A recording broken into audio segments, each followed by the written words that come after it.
Well, hello everyone. It's Deb Naylor, aka the Flying Stamper, and it is September 20th, 2023. And today we are doing our video on the Love and Gratitude Paper Pumpkin Kit. I'm going to give you some tips and share some alternates, and let's get to it. So, the kit this month made 8 treat containers and then these cute little note cards, 8 of those as well. So let's kind of take a look at what the actual kit made, and then we'll talk about the bits and pieces a little bit. So this is the I think it's 3.5 by 3.5 little note card. And the envelope is absolutely adorable. And these dies are in it. So this is one of the projects that you can complete if you complete the kit as designed. And then the second one is these cute little fallish treat containers. And these are actually really good sized. They're a bagalope. It's kind of funny because when I started stamping, I don't know, 26, 27 years ago, we made these bagalopes out of lunch bags. So this has kind of come full circle. But just to give you an idea of what will fit in here, here's a bar of soap, and it fits perfectly in the bagalope. So you can put a pretty big treat in there, or, jewelry or a small candle or some bath salts or a bar of homemade soap, whatever you want. But it is really a great size, and I just kind of wanted to show how sometimes these treat containers are small and it's tricky to find things to fit, but this one is a really good size. So those are the two projects that the kit is designed to create. And let's talk a little bit about what else came in the kit. You get all the dies and embellishments, and then the stamp set is absolutely gorgeous. And then we got a Lost Lagoon spot, and super thrilled to get that because I did not have that one yet.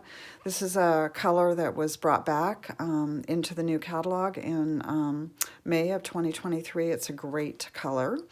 And just to give you a tip, if you don't already know this, I like to take my ink spots and just open them on one end, leave the label intact on the other end, the opposite end, and then you don't have your lid getting lost. And then I like to mark mine on the bottom. I just punch out a little piece of cardstock, but you can write the name in there, whatever works for you. Remember to store them upside down so the ink is up at the top and away from sunlight and heat. They don't like to be too cold and they don't like to be too hot. Absolutely beautiful stamp set this month. This image here is just gorgeous. And then we've got several sentiments. It's all themed around gratitude. And then the box is absolutely beautiful. This is going to be really pretty to repurpose. I love using these boxes to mail out gifts and to store things in and travel with craft projects. Really great for all of that. And if you didn't know this already, the kit was inspired by Shelley Gardner, one of the original sisters that actually started Stampin' Up! 35 years ago.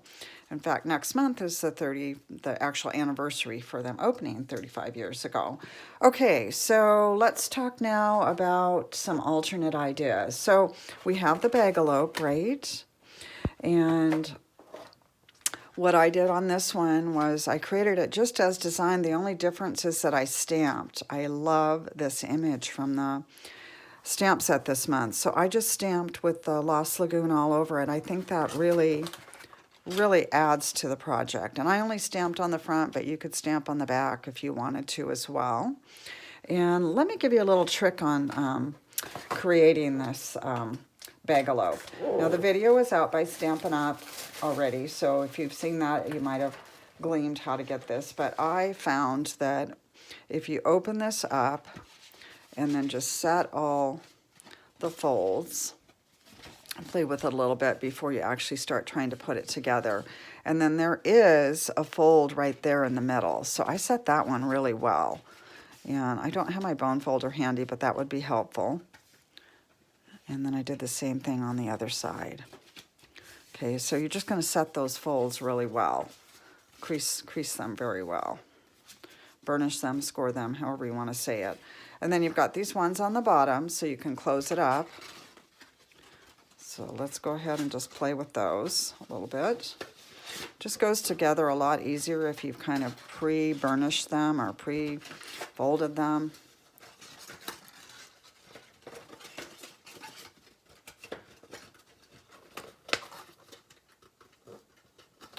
Okay, and in the kit we got some tear tape, which I don't have mine sitting out here, but just put a couple pieces across the bottom of one side, and then it goes together real well. Now, because you've pre-scored those, pre-burnished them, this just kind of closes up really easily. Just squeeze it gently, and you'll see it'll go together really easily.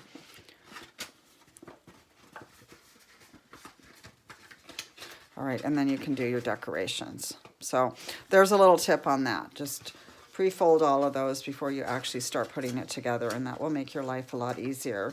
Now, I have seen on social media, on the Paper Pumpkin Fan Club Facebook page, and other places where some people don't want to make the treat bags, and so they have actually cut this paper up and use this as like designer series paper. And I'm not going to do that because I actually have a use for all of these treat bags this month, or I'm going to use them for something next month. So I didn't want to waste any of them, but I have seen some beautiful projects, and if you're not a fan of having treat bags, that would be an option for you. All right, so let's talk about some of the other ideas that I had. So if you wanted to quickly make this into a full-size card, if you're not happy with this smaller note card, I just took one of them and I glued it to a piece of basic white, and then I layered that onto a piece of Lost Lagoon cardstock. So everything else is from the kit, and that just makes a full-size card. One thing to think about too is these are not mailable. Because they're too small, so the post office won't take them. But you can always close this all up, write your thank you note, and then just throw this in a regular size envelope, and then it will become mailable. So that's something to think about too. Anyway, this is a really quick way if you want to make it a bigger card, and it just basically uses a couple extra supplies. Now, I love how this kit has the pebbled path in it. I haven't played with that new end color that much, and so on this I added a pebbled path card base, and then I took one of the envelopes. This is really hard for me to do, you guys, because I love the envelopes. So I rarely take them apart, but I carefully opened it up on the sides, and then I just trimmed off the edges, and I glued it on top of this pebbled path card base, and then everything else is from the kit. I did cut up one of the note cards, the little note cards, and I trimmed it down to 3 by 3 and made it as a layer. And then these all come from the kit. So that would be one way to make a full-size card and use most of the supplies. So pebbled path. Other colors would look great with that too. So here's a Lost Lagoon card. And this is a Lost Lagoon card base. I just took the stamp set and put the images on there. This is from a different stamp set, Textured Floral, I believe. These are the images from the kit, the dies. And I tried to make them look more like a flower instead of gourds and pumpkins by covering that middle right there. So then on the inside, I put the envelope in here, and you can stick a gift card in here, or maybe a small treat, or some cash, or a check. So that I thought was a good idea. And yeah, that does bend a little bit, but it looks so pretty when you open it up that I wanted to leave it on there. I could glue it down.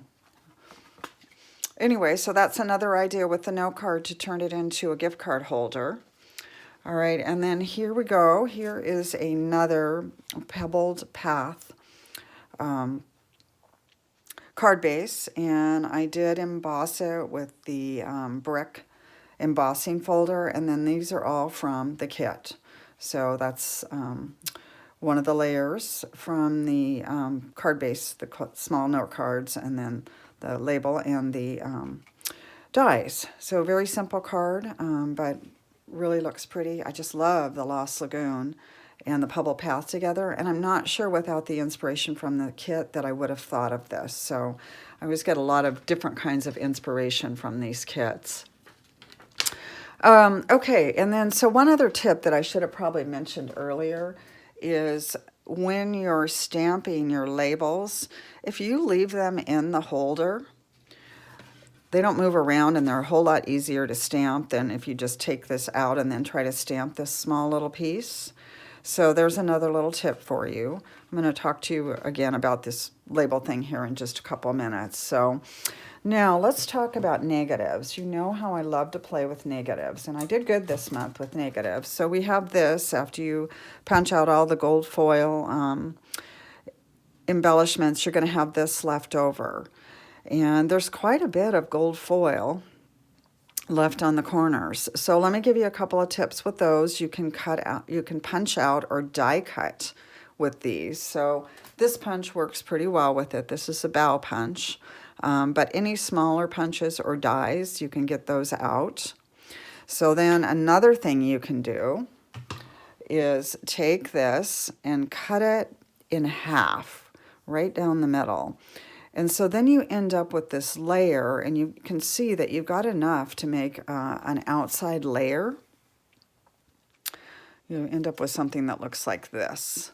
Now, I did do some punching on this, so it's not completely intact.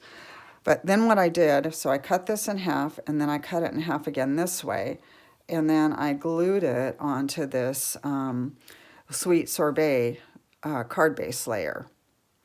And then I just used some punches, and I did stamp some of the images. Now these are punched out from the gold. You can see them on here, from the gold foil. And then we also have this negative left over, and you can see I got the white ones out of there. So use up those negatives with your punches or your dies. A lot of times I'll just sit there and punch out little things. I don't even know what I'm going to do with them, and throw them in a little baggie, and they come to life later on.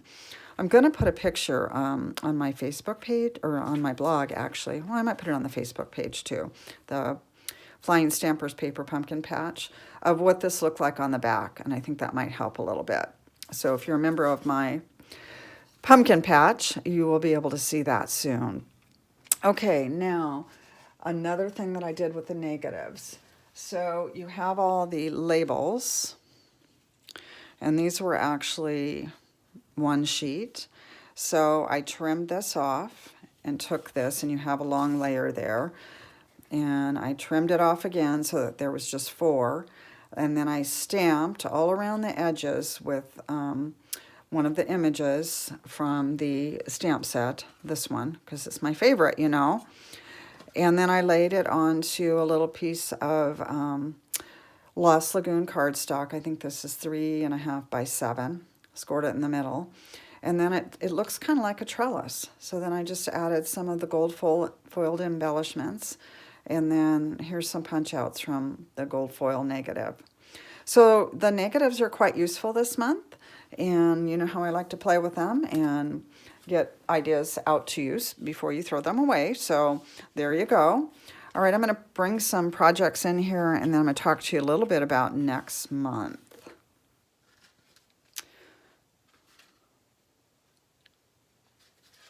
All right, so you can look at these while I'm talking. All right, so October kit is called Home for the Holidays. And it is going to make 8 sparkly Christmas cards, 2 designs, 4 of each one. It's going to have, of course, a stamp set and a real red ink spot and a bottle of glitter glue. I'm pretty excited about that. I don't know what that's going to be exactly, and so that's kind of fun. And it will coordinate, the October kit will coordinate with the November kit. And the October kit is also going to be a specialty box. If you are on my Paper Pumpkin patch page, you can see the box on there, and I'll also be putting a sneak peek on my blog later this week, so you can see that.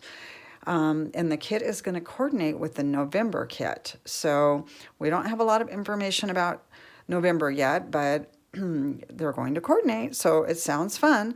So if you're interested in getting the kit and you're not a current subscriber and you need any help, just reach out. I will help you with that. The kits are $24.50 per month plus your local tax. And that does, so shipping is included, so that's pretty reasonable because you do get a stamp set, you get the ink spot, and then you get the 8 projects. And you can subscribe just for 1 month or 2. You know, sometimes it's just so hard to get our Christmas cards done, so these kits really help fill in, and you can get something done quickly. All right, so I think that's it. If you do want to get the Home for the Holidays kit, you need to subscribe by October 10th. If you need any help, just reach out. I'm happy to help you. Have a great rest of the month and enjoy fall. It's coming this weekend. All right, take care. Talk to you again.